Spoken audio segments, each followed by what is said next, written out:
네, 고생하셨습니다.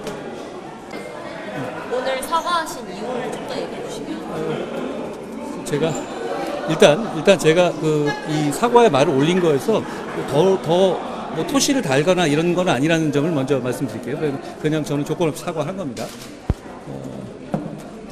제가 거기 말씀드린 것처럼 그 말이 나경원 후보님이 저한테 법무부 장관이 왜 이재명 구속 못 시켰냐를 계속 반복해서 물으셨잖아요. 그걸 좀 설명을 계속 드리는 과정에서 여러 날에 걸쳐 설명드리는 과정에서 예시로서 든 거였는데요. 준비 안 된 상태에서.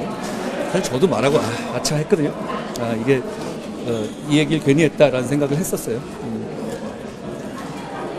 제가 그 점에 대해서 제가 신중하지 못한 점을 죄송하다는 말씀을 드렸다라는 정도로 말씀드리죠.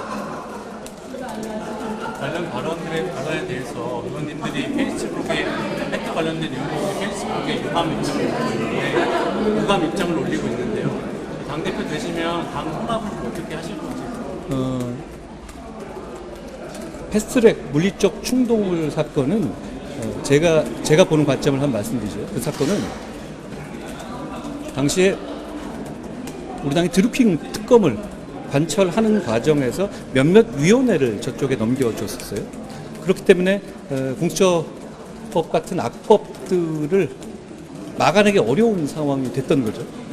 그런 악법을 막기 위해서 당시 당원들, 보좌진 의원들 포함해서 처벌될 거 감수하고 몸 아끼지 않고 몸으로 막았던 충돌 사건이거든요. 저는 그 사안 자체에 대해서 관련된 분들에 대해서 대단히 안타깝게 생각하고 그리고 끝까지 당이 챙겨야 한다라는 생각을 가지고 있다는 말씀을 드립니다. 그런 면에서 제가 당대표가 되면 법률적인 지원을 지금보다 더 강화하겠습니다. 그런데 제가 좀 이 사안을 보면서 의아했던 것은 사실 아직 여야 이게 국민의힘만 기소된 게 아니거든요. 우리보다 숫자는 적지만 민주당 의원들이나 민주당 관계자들도 기소가 됐어요. 그런데 아직까지 여야에서 처벌 불원 의사를 내지 않았거든요. 그러니까 처벌 불원 의사가 서로 간에 나오게 되면 조금 더 원만한 처리가 될 수 있는 구조임에도 불구하고 몇 년이 지나도록 그게 이루어지지 않고 있습니다. 저는 당이 조금 더 적극적으로 나서야 한다고 생각해요. 제가 당대표가 되면 여야 공이 있는 문제이고 그 과정의 어떤 특수성, 그러니까 어떤 개인적인 문제가 아니라 악법을 막겠다는 어떤 그런 악법을 막고 당을 지키고 시민의 어떤 이 권리를 지키겠다는 선의가 있었던 것이기 때문에 여야가 대승적으로 논의하고 이 부분에 대해서 향후 이런 일이 재발되지 않을 것이라는 약속을 국민에게 드리면서 서로 간의 처벌 불원을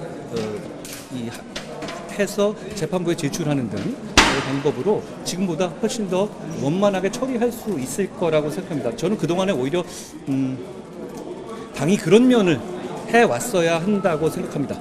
거기다가 제가 더 붙이지는 않겠습니다. 여기서 자꾸 제가 꼬리를 붙이면 사과를 한 것 자체의 의미라든가 이런 것을 또 퇴색될 수 있으니까요. 저는 제 발언이 신중하지 못했고 그 점을 에 대해서 사과한다.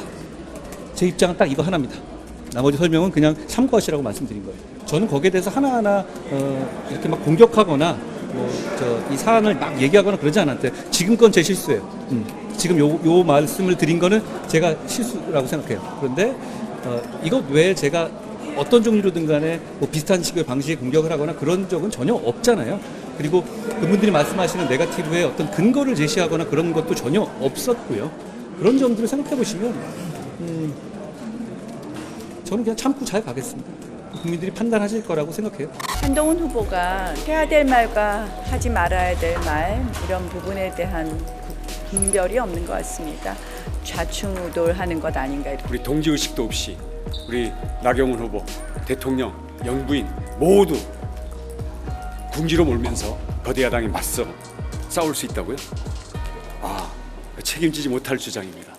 지금 댓글팀 같은 새로운 것들이 올라오게 되면요, 그 사실관계가 사실이라면 본인한테 불리한 거 답을 안 하십니까? 말장난을 하시네요. 아니 그걸 말장난이라고요? 예, 너무 가르치려고 하지 마시고요. 아니 가르친 게 아니라 제가 나 의원님께서 저에게 본인의 그 패스트트랙 사건 공소 취소해달라고 부탁하신 적 있으시죠?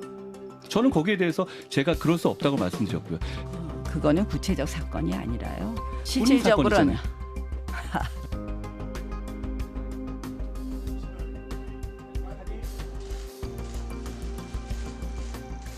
삼류 막장 드라마를 보는 듯합니다.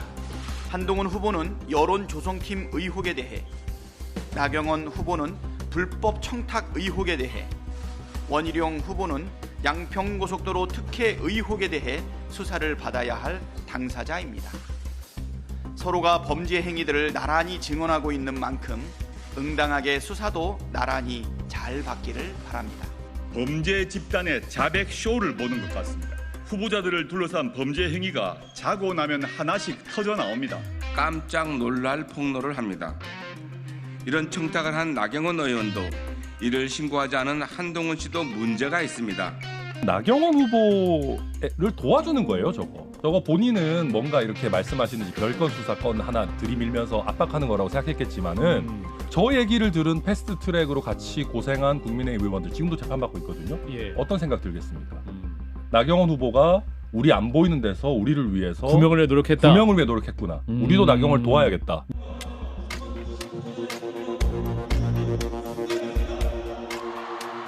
저에 대해서 얘기하는 건 검증이고 제가 얘기하는 건 내부 충질인가요? 저는 딱 이거 한마디 한 건데 여러분 그렇지 않습니까? 철저하게 팩트에 기반한 것이고요. 제가 그동안에 받았던 네거티브들을 한번 쫙 나열해 보십시오. 그래서 저는 그냥 소극적인 방어만 했을 뿐이잖아요. 지금 그게 법무부 장관의 임무 범위에 관한 얘기를 하셨잖아요. 법무부 장관이 수사에 관여해야 된다.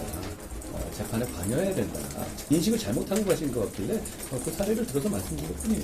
그 청탁을 들어드리지 않았거든요. 특별히 뭐 야당에서 뭐 법적으로 문제 삼고 그럴 만한 내용은 없습니다.